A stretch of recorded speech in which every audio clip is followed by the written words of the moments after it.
I had the pleasure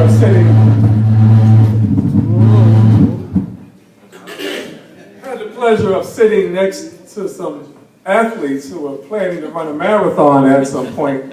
Now, I've done over 13 of them. And I remember when I ran New York City's marathon in Washington, D.C., when I was in the Marine Corps a while back, there were 35,000 runners. And I say that because when the gun goes off and you're in the middle to the rear of the pack, the Eritreans, the Kenyans, those who run the marathon in 2 hours and 7 minutes, they're gone. They are in the wind. But you're standing there marking time, watching the race proceed because you can't move for a good while. And looking at where I was on today's agenda, it was like watching the race get going, but you can't do anything because you have to stand still for a while. Can you fix it? As is my habit, when I speak, I always start out by giving praise to the Creator, the one responsible for my being here, and to the ancestors, the great ones whose shoulders I stand upon. I'm going to try this again. Okay, maybe you can do the video. No, it's not going to work. Those shoulders, and I also believe in giving praise to those ancestors, and I do that by calling out their names. Some of these names you may have heard before, many of them perhaps you'll be hearing for the very first time. Names like Imhotep, Akhenaten, Queen Nzinga, Sojourner Truth, Harriet Tubman, Denmark Vesey, Gabriel Prosser, Paul Robeson, Langston Hughes, County Cullen, Elaine Locke, James Baldwin, Malcolm X, Dr. King, Kwame Nkrumah, Haile Selassie. The names go on and on and on. And I always ask that the spirit of those ancestors whose names I've called and the spirit of those ancestors whose names I've not called be with us for the next few minutes. Why Black History Month is a question that continues to be asked time and time again. And what often accompanies that question is, there's no White History Month. In 1926, historian Dr. Carter G. Woodson and the Association for Negro Life and History created what was then called Negro History Week. It was to be acknowledged the second week in February because that week contained the birth dates of both Frederick Douglass and Abraham Lincoln. It was 50 years later, in 1976, the week would be extended to an entire month. Of course, 1976 was also the bicentennial of this nation, independence from Britain, and in a real sense, it is most appropriate that the week was extended to a month on the 200th anniversary of this nation, when one acknowledges that the very first person killed during the Boston Massacre was an African American by the name of Crispus Attucks, a black man. Blacks would go on to fight ever so bravely in the War of Independence, a war that would free 13 colonies from the hands of Britain, but would not free the enslaved who continued to linger in bondage.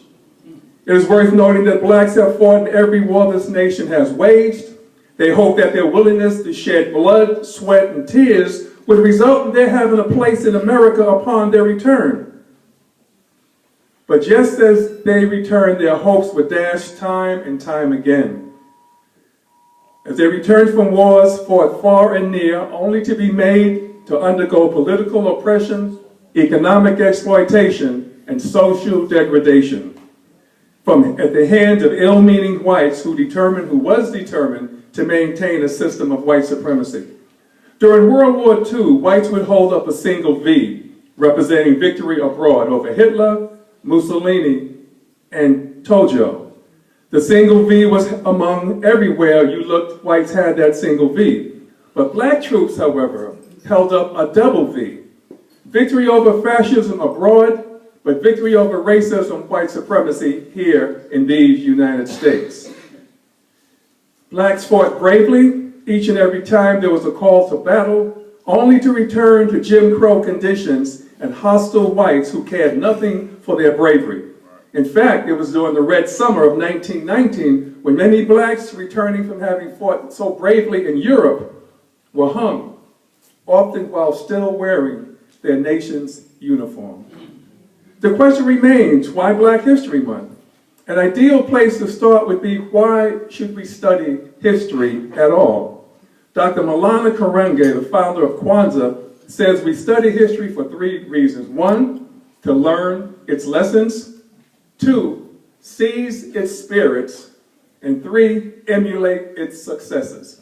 That's worth repeating.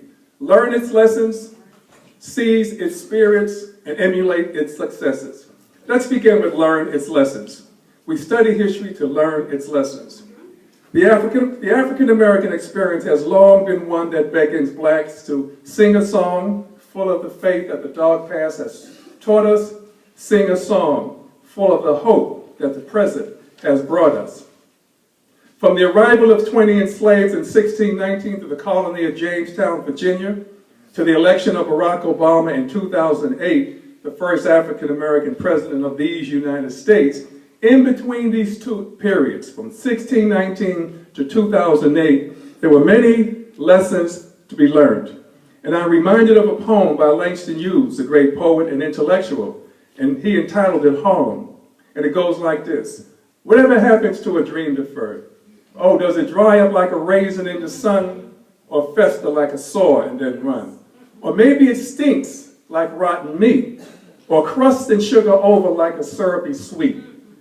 Maybe it sags like a heavy load, or does it explode?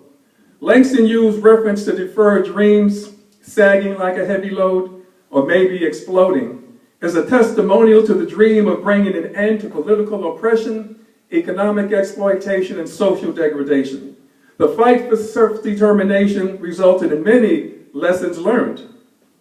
They are written in books and passed down orally from generation to generation. That was lessons learned. Second, seize the spirit. We study history to seize its spirit. A spirit that was most notable during Reconstruction from 1867 to 1877, when African Americans occupied national political office.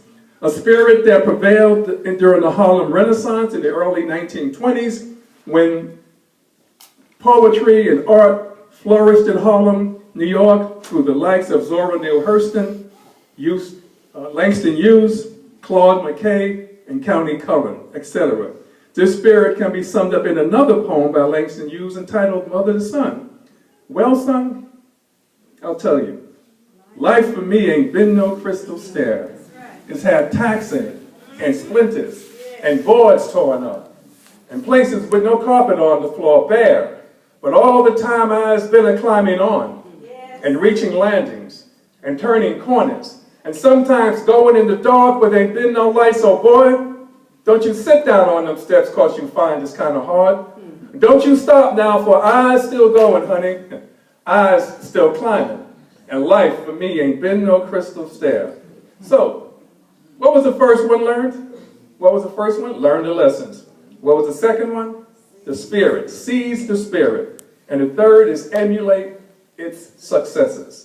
The Civil Rights era from 1955 to 1965 is replete with successes and developmental opportunities. The brutal slayings of 15-year-old Emmett Till, the lynching of James Chaney, Andrew Goodman, and Michael Schwerner, and the bombing of the 16th Street Baptist Church in Birmingham, Alabama, resulted in the dastardly killing of Addie Mae Collins, Cynthia Wesley, Carol Robinson, and Carol McNair on Sunday, September 16, 1963, just weeks after the March on Washington. And while there were many more acts of brutality perpetrated against African Americans during this period, from 1955 to 65, I would be remiss if I overlooked the most historic Selma to Montgomery March in early 1965 that came to be known as Bloody Sunday. It was a march originally planned to protest the police shooting of African American Jimmy Lee Jackson. His death would not be alone. Reverend James Reed and Miss Viola Lauzo, 2 whites, would also be killed daring to carry the mantle in support of African Americans and their right to vote. Sticking with my practice of sharing a poem after each component of why we should study history, this one is by Eloise Greenfield and tells the heroic deeds worthy of emulation. Harriet Tubman didn't take no stuff, y'all. Wasn't scared of nothing neither. Didn't come into this world to be no slave, and didn't stay one either. Farewell, she said to her friends one night. She was mighty sad to leave them, but she ran away that dark, hot night, ran looking for her freedom. Why, she ran to the woods, and she ran through the woods with the slave catchers right behind her, and she kept on going till she got to the north, where those mean men couldn't find her.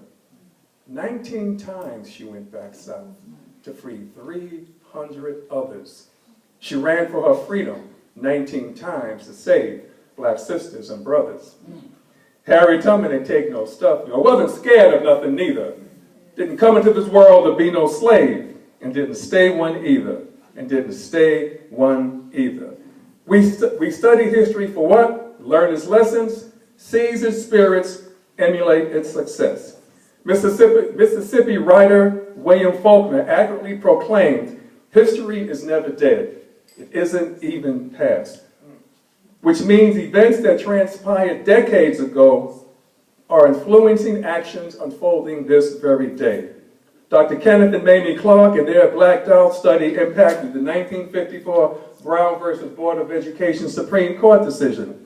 And if you remember anything about that doll study, Dr. Clark took a black doll and white doll and paraded certain young black youth in, and they would ask them, which doll looks like you? Of course, the black youth would point to the black doll. Which doll is most attractive? They would point to the white doll. Which doll is most troubling? And then again, they would point to the black doll. That was back in 1950.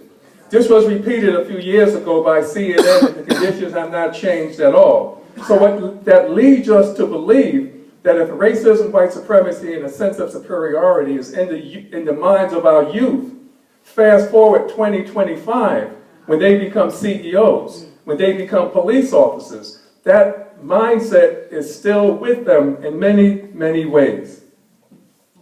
I applaud the organizers of this event. It was a great idea to bring together so many diverse components of the community. From my perspective, it will take numerous heartfelt, non-blaming, non-finger-pointing, facilitated discussions to begin to approach, let alone address, the many isms that divide us and take us beyond superficial platitudes and disingenuous words of admiration. Why Black History Month? I'm going to pass that in the interest of time. I'm going to move on.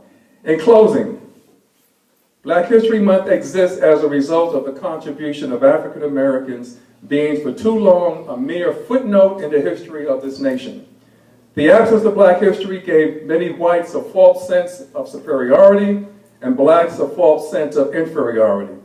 Let us all commit to continuing to learn more of each other, and together we can benefit from the resulting mutual respect. Mutual respect, a key cornerstone to the construction of a truly united and caring community. Thank you very much.